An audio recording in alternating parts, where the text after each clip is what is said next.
ဝင်ရောက်သွားလို့အနုပညာလုပ်တွေရနာတော်မယ်ဆိုပြတဲ့စဉ်အားလုံးရဲ့အသေးဆွဲငယ်စဉ်ဆုံးပဲဖြစ်တဲ့ဟဲဝီယန်နဲ့ဆိုပြတဲ့စဉ်တို့စီကတကယ်ကိုဝမ်းသာစရာပီတိဖြစ်စရာတရင်ကောင်းကြီးတစ်ခုကိုထွက်ပေါ်လာခဲ့တာလည်းတွေ့ရှိရပါတယ်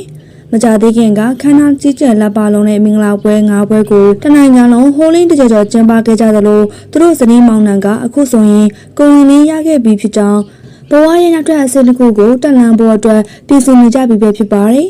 ဟဲဝီယန်နဲ့ဆိုဗီယက်တစ်စင်တို့ကမင်္ဂလာဆောင်ပြီးချင်းမှာပဲပြည်သူတွေရဲ့တခန့်နဲ့အားပေးမှုကိုရရှိခဲ့တာကြောင့်အနားယူချိန်တောင်မရခဲ့ပါဘူးရှင်။ဆိုင်ပရိုမိုးရှင်းတွေအမတ်တစိတ်ကြော်ညာရိုက်ကူးမှုတွေနဲ့နေ့မှညမနာအလုပ်ရှုံနေခဲ့တာလည်းဖြစ်ပါတယ်။အလုပ်ကိုတောင်းမိုးထားတဲ့စုံလည်းဖြစ်လို့ပင်ပန်းလေပြုံးလေးနဲ့ပြည်သူတွေရှေ့မှာအမြဲတမ်းပေါ်ထွက်လာလေးရှိပါတယ်။အထူးသဖြင့်မကြသေးခင်ကမှမြေဆောင်ကမ်းခြေကိုခဏတာအပန်းဖြေခီးထုတ်ခဲ့ကြတော့ကဆိုဗီယက်တစ်စင်ကခင်မုန်းတဲ့အတွက်ကိုယ်တိုင်မိဖို့ကြောင့်ဝင်ပြီးတော့ဟင်းချက်ကျွေးမှုခဲ့တဲ့ကျင်းနှူးစရာပုံရိပ်လေးတွေကိုလည်းပြည်သက်တွေကိုဝင်မြလာခဲ့တာလည်းဖြစ်ပါတယ်။ပြည်သက်တွေကလည်းအတော်လေးကိုအားကျနေကြတာလည်းဖြစ်ပါတယ်။အခုတော့ပြည်သက်တွေအားလုံးစောင့်မျှော်နေကြတဲ့သတင်းကောင်းလေးထွက်ပေါ်လာပါပြီ။အဲ့ဒါကတော့မင်းသမီးကျော်လေးဆိုဗီယက်တစ်စင်တယောက်ကိုငင်ရရှိနေပြီပဲဖြစ်ပါတယ်။မိခင်လောင်လေးတယောက်ရဲ့တဘာဝအတိုင်းသူမရဲ့ကျမ်းမာရေးရင်သွေးလေးရဲ့အခြေအနေကိုအလေးထားဆောက်ရှောက်ဖို့အတွက်ဆိုဗီယက်တစ်စင်ကသူမချင်းမြတ်နိုးတဲ့အမှုပညာလုပ်တွေကိုယာယီနားတော့မှာပဲဖြစ်ပါတယ်။ပြည်သက်တွေအနေနဲ့သူမရဲ့တရုပ်ဆောင်မှုတွေကိုခဏတာမတွေ့ရတော့မှဖြစ်လို့နှမျိုးမိကြပေမဲ့ဆိုဗီယက်တစ်စင်တယောက်မိခင်တယောက်ရဲ့တာဝန်ကိုအကောင်းဆုံးထမ်းဆောင်မဲ့ဆိုဗီယက်ဆုံးဖြတ်ချက်ကိုအားလုံးကဝိုင်းဝန်းပြီးတော့ထောက်ခံနေကြတာလည်းတွေ့ရှိရပါတယ်။ဟဲဝီယန်ကလည်းဇနီးတွေကိုအနီးနားမှာအနီးကပ်ပြုစုဆောက်ရှောက်ပေးဖို့အတွက်အားကျိုးမှန်တက်ပြင်ဆင်နေတာကိုတွေ့ရပါတယ်ရှင်။ဒီကိုဝင်သတင်းကြောင့်အပျော်ဆုံးသူတွေထဲမှာ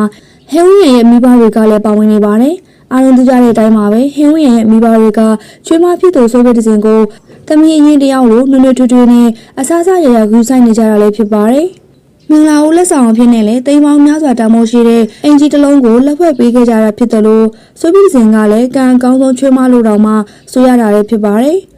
အခုလိုမျိုးရမယ်ဆိုတဲ့သတင်းတွေကိုကြားလိုက်ရတဲ့အခါမှာဟင်းဝင်းရံရဲ့မိဘတွေကဝမ်းသာမဆုံးဖြစ်နေပြီးတော့ချွေးမလေးကိုဘာလို့မှမလုပ်ခိုင်းပဲစိတ်ချမ်းသာကိုယ်ချမ်းသာနဲ့အနားယူဖို့အမြဲတမ်းတိုက်တွန်းနေကြတာလည်းဖြစ်ပါတယ်။ငယ်စဉ်တို့ရဲ့ကလေးလေးကမူကလေးကရွှေလီပန်းနဲ့အချင်းစေးလာသူလေးဖြစ်မှသိကြပါတယ်။မိဘတွေကနိုင်ငံကျော်မင်းသမီးမင်းသားဖြစ်ကြသလိုအဖိုးဖွားတွေကလည်းကြီးကြီးတက်ချမ်းသာကြွယ်ဝတဲ့တရေကြီးတွေဖြစ်တာကြောင့်ကလေးဟာအဖိုးဖွားရဲ့အချစ်ကိုဒီမကပဲပြည်စုံကြွယ်ဝတဲ့ဘဝကိုပါပိုင်ဆိုင်ထားတဲ့သူတယောက်လည်းဖြစ်ပါတယ်။ပြည်သူတွေကတော့ကလေးကိုအခုကလေးကပို့ဖို့မှုတ်ပြီးတော့ချစ်ခင်အားပေးဖို့အသင့်ရှိနေပါပြီ။ပြည်သူကြီးတို့ရောကိုဝင်ရလို့အလုံးတွေနားသွားပြီးတော့မိခင်ဘဝကိုအကောင်းဆုံးပြင်ဆင်တော့မယ့်အဆိုးပြတဲ့စဉ်အတွက်ဘလို့ဆုတောင်းစကားလေးတွေပြောချင်ပါသလဲ။ရခမတွေရဲ့အချစ်ကိုအပြည့်အဝရရှိထားတဲ့ဆိုဗီယက်တစ်စင်ရဲ့ကံတရားလေးကိုရောဘလို့မြင်ကြသလဲရှင်။ပြည်သူတွေရဲ့ဆုတောင်းစကားလေးတွေကိုကောမမှာဆွေးနွေးနိုင်ပါတယ်ရှင်။ဗီဒီယိုလေးကိုဆုံးအောင်ကြည့်ပြီးတော့လည်းအားလုံးကိုထူးကျေးဇူးတင်ပါတယ်။နောက်ထပ်လည်းအနုပညာသတင်းတွေကိုတင်ဆက်ပေးသွားမှာမို့ကျမတို့ရဲ့ channel လေးကိုလည်း subscribe လုပ်ပေးခဲ့ကြပါအောင်ရှင်။